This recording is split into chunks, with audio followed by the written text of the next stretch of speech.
অধ্যাপক কাজী মাহমুদুর রহমান একটা বিষয় একটু স্পষ্ট করবেন, মানে চুক্তি নিয়ে এত মানে ৩৬০ ডিগ্রি উল্টোপাল্টা বক্তব্য কেন আসছে? ডোনাল্ড ট্রাম্প বলেছেন যে চুক্তি হবে, বড় চুক্তি হবে, অর্থবহ চুক্তি হবে, অন্যথায় অন্য পথে হাঁটবে যুক্তরাষ্ট্র। তবে তিনি খুব আশাবাদী, কারণ দারুণভাবে তিনি এগোচ্ছেন, এটা তার বক্তব্য। ওদিকে তেহরান বলেছে যে কোনো রকমের সমঝোতার দিকে তারা এগোননি, সেই সম্ভাবনাও নেই। কিছু কিছু বিষয়ে আলাপটা তোলা হয়েছে মাত্র। হরমুজ প্রণালী পুরোপুরি খুলে দিতে হবে, ইরান একমত না। আবার যুক্তরাষ্ট্রকে বলা হয়েছে 60 দিন আরও যুদ্ধবিরতি বাড়াতে হবে, ইয়েমেন সহ অন্যান্য দেশগুলোতে হামলা করা যাবে না, লেবানন সহ। এবং সেই দিক থেকে আসলে ইসরায়েল যুক্তরাষ্ট্রের বিগ নো। তাহলে কোথায় গিয়ে মানে আশাবাদ খুঁজে পাচ্ছেন মার্ক রুবিও কিংবা ডোনাল্ড ট্রাম্প? আপনাকে আবারও ধন্যবাদ। বিষয়টা হলো যে যেভাবে দুই পক্ষ আলাপ করছে সেটা হয়তো আমাদের কাছে অস্পষ্ট থেকে যাচ্ছে, জি।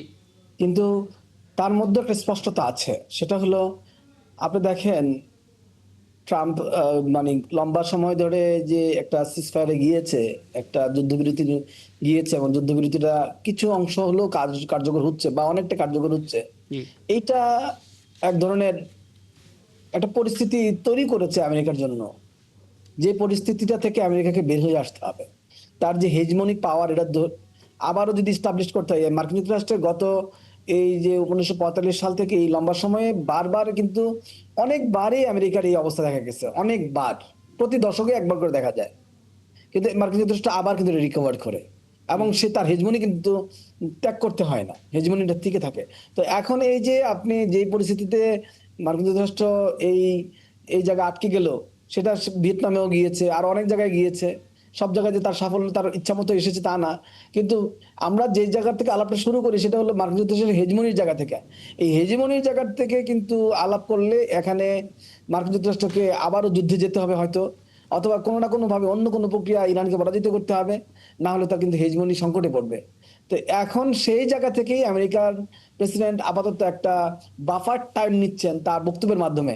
এই যে আমি আক্রমণ করে ফেলবো, যুদ্ধ করছি, ছেড়ে দিব না, এগুলো হলো বাফার টাইম যাচ্ছে। আসলে আমেরিকা প্রস্তুতি নিচ্ছে, ইরানও প্রস্তুতি নিচ্ছে না যে তা না, আমি তা বলবো না, কিন্তু ইরান প্রস্তুতি নিচ্ছে। কিন্তু মার্কিন যুক্তরাষ্ট্রের প্রস্তুতিটা, যুদ্ধ কৌশলে কি ভুল ছিল, কোথায় সমস্যা ছিল, জি। এগুলো রিকভার করার ক্ষেত্রে মার্কিন যুক্তরাষ্ট্রের যতটা তার ইন্টেলেকচুয়াল এবং সামরিক প্রশিক্ষণগত অন্যান্য জায়গা থেকে যতটা সমৃদ্ধ আমেরিকা, এবং তার যত সাপোর্ট টিম যত বড়, জি। এবং সারা পৃথিবী সেই সাপোর্টটা নিতে পারে, ইরানের পক্ষে সেই জায়গাটা না আসলে। এবং তার মিত্রদেরও তো সেই অবস্থা না। রাশিয়া চীনের অবস্থা এরকম না যে তারা এখনই আমেরিকার সাথে কোনো ধরনের বড় ধরনের যুদ্ধে যেতে পারে।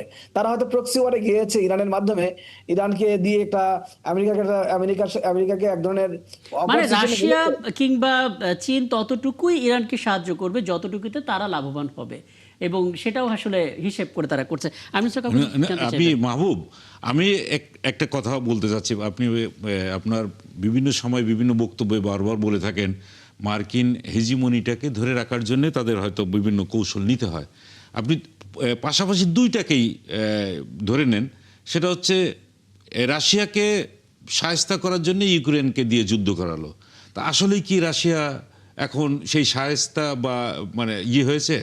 তার রুবল তো এখন আবার সামনের দিকে চলে আসছে। তাহলে এখানে তার কি শায়েস্তা হিসাব? তো ইউক্রেন হয়ে গেছে। ইউক্রেন তো এখন তার পেটের মধ্যে, ইউক্রেন তো শায়েস্তার কথা বলবো না, আমি বলবো মার্কিন ডলারের কথা। এবং পাশাপাশি ইরানের যে ঘটনাটা, এখনো পর্যন্ত কিন্তু আমরা কি কেউ বলতে পারছি যে ইরানের আসলে কি আছে না আছে? তো এই দুইটার বিষয় নিয়ে কি আমরা একেবারে চাক্ষুষ? ভিয়েতনামটাও এগুলো না হয় আমরা ছেড়েই দিলাম, তারপরে আফগানিস্তান এগুলো ছেড়ে দিলাম, সেই সমস্ত জায়গা থেকে যেভাবে আমেরিকা জি। চলে আসছে, তো এগুলো সবই তো একেবারে পরাজয়ের মধ্য দিয়ে চলে আসছে। এখন সামনে দুইটা, এই দুইটাতেও কি ধরে রাখতে পারবে তার সেই হেজিমনিটা? কি মনে হয়? পরাজয়টা ঠিক আমি এভাবে দেখি আর কি, ব্যাখ্যাটা বলেছেন। আহ, আমরা আসলে বিভিন্ন আঙ্গিকে ব্যাখ্যা করি। তো এটা আসলে হেজমনিটা সাস্টেইন করে কিনা, এটা হলো মূল ব্যাপার। তা আমি যেটা তাকে অবজার্ভ করছি এই মার্কিন যুক্তরাষ্ট্রকে লম্বা সময় ধরে, সেখানে দেখছি যে একটা কার্ভ, যে কার্ভটা আসলে আহ, মানে সরল রৈখিক না, এবং এটা উপরের দিকে শুধু উঠছে না, মাঝে মাঝে এটা আহ, এলোমেলো ভাবে এটাকে কার্ভটা ঠিক মানে একরকম থাকছে না ঠিক। কিন্তু আমরা তার যে টার্গেটটা, টার্গেটটা কিন্তু হেজিমনি ধরে রাখা। এই হেজিমনি ধরে রাখাটাতে মার্কিন যুক্তরাষ্ট্রের কোনো সমস্যা হচ্ছে না। এর প্রধান কারণ হলো মার্কিন যুক্তরাষ্ট্র তো শুধুমাত্র যুদ্ধটাই করে না, এবার আপনি জানেন যে এই ট্রাম্পের কিন্তু একটা ইচ্ছা, মানে তার এক ধরনের অঙ্গীকার ছিল যে উনি যুদ্ধ থামাবেন। সেখানে কিন্তু উনি যুদ্ধ করছেন। দ্যাট মিনস দেখেন, আসলে মার্কিন যুক্তরাষ্ট্রের প্রেসিডেন্টরা সিদ্ধান্ত নেয় নাকি মার্কিন যুক্তরাষ্ট্রের স্টেট ডিপার্টমেন্ট সিদ্ধান্ত নেয়, এটা কিন্তু ক্লিয়ার। যেখানে তিনি যুদ্ধ থামানোর কথা বলে ক্ষমতায় এসে কিন্তু যুদ্ধগুলো করছেন। তো জি। সেই জায়গাতে আমি বলছি আর কি, মার্কিন যুক্তরাষ্ট্র যুদ্ধগুলো শুধু করে না, যুদ্ধের সে জিতে গেল না হেরে গেল সেই জায়গা থেকে, যুদ্ধগুলো সে প্রায়ই করে যে সে যুদ্ধ করতে পারে এবং যুদ্ধ করার সামর্থ্য রাখে সর্বত্র। এটা অব্যাহত রাখা, টেস্টের মধ্যে রাখা, পরীক্ষার মধ্যে রাখা, সামরিক বাহিনীকে প্রশিক্ষণের মধ্যে রাখা, সামরিক বাহিনীকে সবসময় মানে অ্যাক্টিভ রাখা, অ্যাক্টিং। আপনি পৃথিবীর অন্যান্য জার্মানি, জাপান, তারা কিন্তু অনেকটা দুর্বল হয়ে পড়েছে এবং তাদের কিন্তু এখন এক্সপানশন করতে হচ্ছে সামরিক বাহিনীকে যুদ্ধ না করার কারণে।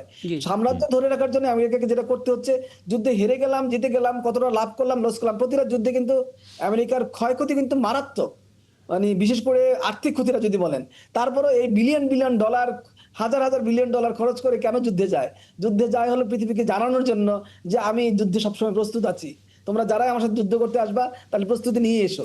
একদম এইটা একদম হেজমনিকে আসলে বলতে এটাই হয়। এটাই যুক্তরাষ্ট্রের সবচেয়ে বড় শক্তির জায়গা। কিন্তু আপনার মনে হয় কিনা ইরানের সবচেয়ে বড় শক্তির জায়গা হচ্ছে যে তাদের তথ্যগত কেউ খুব বেশি পায় না আসলে, তাদের কি পরিমাণ সামরিক শক্তি আছে, কোথায় গিয়ে তাদের রণকৌশল সাজানো হচ্ছে, কে তাদের সাথে আছে, এই তথ্যগুলো আসলে জানা যায় না এবং এটাই নাকি তাদের সবচেয়ে বড় শক্তি। আদৌ কি তাই? সেটা যদি হতো তাহলে কিভাবে ইরানের প্রেসিডেন্টকে এবং ইরানের এত বড় বড় গোয়েন্দা, তো মানে গুরুত্বপূর্ণ গোয়েন্দাদেরকে, গোয়েন্দা প্রধানদেরকে আপনি আমেরিকা এত সুনির্দিষ্ট লক্ষ্য করে জি। খুন করে ফেলতেছে? এটা তো আমার একদমই, এই যুক্তি আমি মেনে নিতেই রাজি না। কারণ যতগুলো নিশানা করেছে এই পর্যন্ত আমেরিকা, ইসরায়েল, ইরানের সবগুলো নিশানার উপরে এতটা এতটা না, আমরা সুতীক্ষ্ণ তো ঘোষণা আক্রমণ দিয়ে করেছে, হত্যা করতে দেখেছি। জি। তাহলে এটা কিভাবে সম্ভব যদি সে তথ্য না পেত? এবং সবচেয়ে বড় হলো, যে বড় ব্যাপার হলো তাদের সবচেয়ে গর্বের জায়গা জি। আয়াতুল্লাহ খামেনিকে যখন তারা এতটা মানে সুচিন্তিত ভাবে, এতটা তীক্ষ্ণ ভাবে আক্রমণ করে মানে আপনি করতে পারে, ওনাকে শেষ করে দিতে পারে, সেই জায়গাতে আমার কাছে মনে হয় না। আমার কাছে যেন মনে হয় একটা দূর থেকে এসে যুদ্ধ। তো আপনি আফগানিস্তানের ক্ষেত্রে যদি জি। দেখেন, ইরানের এই, আমেরিকার এই অবস্থা, মানে প্রায় কত বছর পরে, 2001 থেকে 2024 জি। 22 24 পর্যন্ত বা 23 পর্যন্ত, তো এই যে লম্বা সময় 2 দশকের বেশি সময় ধরে থাকার পরেও তো আমেরিকা আমেরিকা চলে গেছে না। জি। এবং সেই চলে আর যাওয়াটাতে আর আপনারা, আর আর আমি আর একটা 1 মিনিট বলি, 30 সেকেন্ড, জি। সেই চলে যাওয়াটাকে আপনারা তো পজিটিভলি ব্যাখ্যা করছেন না। জি। তারপরেও আর এখানে ইরান হলো একটা দীর্ঘদিনের প্রস্তুতি নেওয়া রাষ্ট্র। সেখান থেকে মানে এতে কি যেখানে আফগানিস্তানকে যাওয়ার কারণে আমেরিকার হেজমনির কিছু হয় নাই, ইরান থেকে যেভাবেই যাক আমেরিকার হেজমনির কিছু হবে না। আমার আমার আর্গুমেন্ট হলো এটা, না, এখনো আপনি আপনি আমেরিকার যুক্তি হেজমনি দিয়েই আসলে পাকে নাই। জিনিসগুলো তুলে ধরছেন। কাজে হ্যাঁ। সেই জায়গা থেকে বিষয়টি স্পষ্ট। আরেকটা বক্তব্যের ব্যাখ্যা বা আপনার মতামত একটু জানতে চাই। অনেকে এটা বলছেন, অনেকেই বলছেন যে ডোনাল্ড ট্রাম্প হারবেন না, কিন্তু তিনি জিতবেনও না। তিনি যেটা করবেন, সময় ক্ষেপণ করবেন ততক্ষণ পর্যন্ত যতক্ষণ পর্যন্ত নেক্সট মার্কিন ইলেকশনটা যখন না হয়। মার্কিন ইলেকশন হওয়ার পর নতুন যে সরকার আসবে তিনিই হয়তো দায়িত্ব নিয়ে এই যুদ্ধের একটা ইতি টানবেন। আপনি স্টেটমেন্টের সঙ্গে একমত কিনা? এইগুলো ট্রাম্পেরও বিবেচনার বিষয় না। স্টেট ডিপার্টমেন্ট কিভাবে সিদ্ধান্ত নেয় সেই জায়গা থেকেই হবে। আফগানিস্তানে যে তালেবানদের বিরুদ্ধে যুদ্ধে যেভাবে রাশিয়া এবং চীনের কাছ থেকে 2 দশক ধরে দূরে রাখতে পারলো, এতে চীন এবং রাশিয়া উভয়ই দুর্বল হয়েছে। যদি এখানে আচ্ছা। আফগানিস্তান শক্তিশালী হয়ে উঠতো, তা মানে রাষ্ট্র হিসেবে টিকে যেত, তাহলে চীন এবং রাশিয়া শক্তিশালী হতো। সেখানে কিন্তু একটা জিও পলিটিক্স করেছে আমেরিকা, আফগানিস্তান দখল রেখে চীন এবং রাশিয়াকে এই অঞ্চলে খবরদারি করার জায়গা থেকে দূরে রাখতে পেরেছে। এইটাই আমেরিকার হেজিমনি। এই জায়গাটা আমরা অনেকেই খেয়াল করি না, বুঝতেও বা হতে পারি না। আমেরিকার হেজিমনিটা অনেক বেশি এটা সারফেসে থাকে, অনেক বেশি সে সারফেসটা দেখাতে চায়। সে আসলে এটাকে ডিপলি এভাবে নেয় না।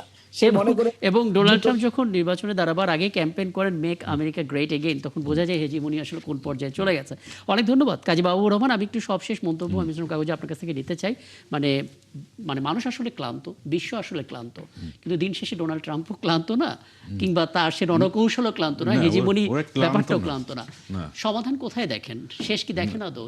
না, শেষ তো অবশ্যই হবে। তার কারণ সারা পৃথিবীতে এখন এই যুদ্ধের কারণে জি।